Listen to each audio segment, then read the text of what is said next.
একজন পুরুষ এবং একজন মহিলা যারা একে অপরকে চিনতেন না একটি অনাথ আশ্রমে বাচ্চা দত্তক নিতে গেলেন। তারা দুজন একসাথে ভেতরে গেলেন, তাই পরিচালক ভাবলেন যে তারা স্বামী স্ত্রী, কিন্তু তারা বললেন তারা একে অপরকে চেনেন না। পরিচালক জিজ্ঞাসা করলেন যে তারা কোন বাচ্চাকে দত্তক নিতে চান, আর দুজনেই একই বাচ্চার নাম নিলেন। যখন তারা ছেলেটিকে দেখলেন তখন দুজনেই তার প্রতি স্নেহ দেখালেন। পুরুষটি তাকে খুশি করার জন্য তার পছন্দের খেলনাটি বের করলেন, অন্যদিকে মহিলাটি টাকা বের করে বললেন যে তিনি তাকে যে কোনো খেলনা কিনে দিতে পারেন। তারপর তারা ছেলেটিকে বললেন যে সে ঠিক করুক যে সে কার সাথে থাকতে চায়, কিন্তু পরিচালক বললেন যে তাদের মধ্যে কেউই তাকে দত্তক নিতে পারবে না, কারণ শুধুমাত্র বিবাহিত দম্পতিরাই তা করতে পারে। ঠিক সেই মুহূর্তে ছেলেটি তাদের হাত ধরে বলল যে যদি তারা বিয়ে করে নেয় তবে সব ঠিক হয়ে যাবে। অপ্রত্যাশিতভাবে দুজনেই গিয়ে বিয়ে করে নিলেন। তারা ছেলেটিকে নিয়ে হোটেলে পৌঁছালেন এবং 3টি ঘর চাইলেন, কিন্তু ম্যানেজার বললেন যে শুধুমাত্র একটি ফ্যামিলি সুইটই বাকি আছে। এই সবটাই ছেলেটির পরিকল্পনার অংশ ছিল। সে বাকি ঘরগুলো আগে থেকেই বুক করিয়ে রেখেছিল যাতে শুধুমাত্র ফ্যামিলি সুইটটিই বাকি থাকে, কারণ তারা দুজন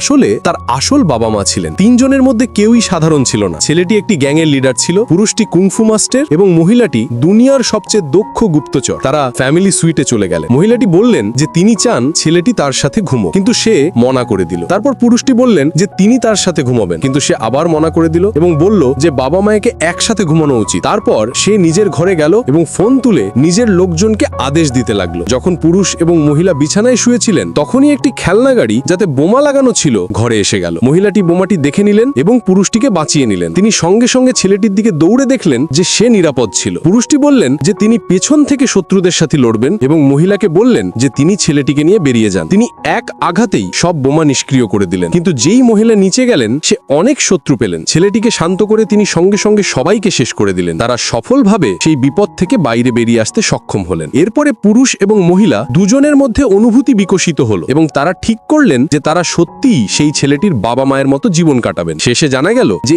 এই সবটাই ছেলেটিরই পরিকল্পনার অংশ ছিল।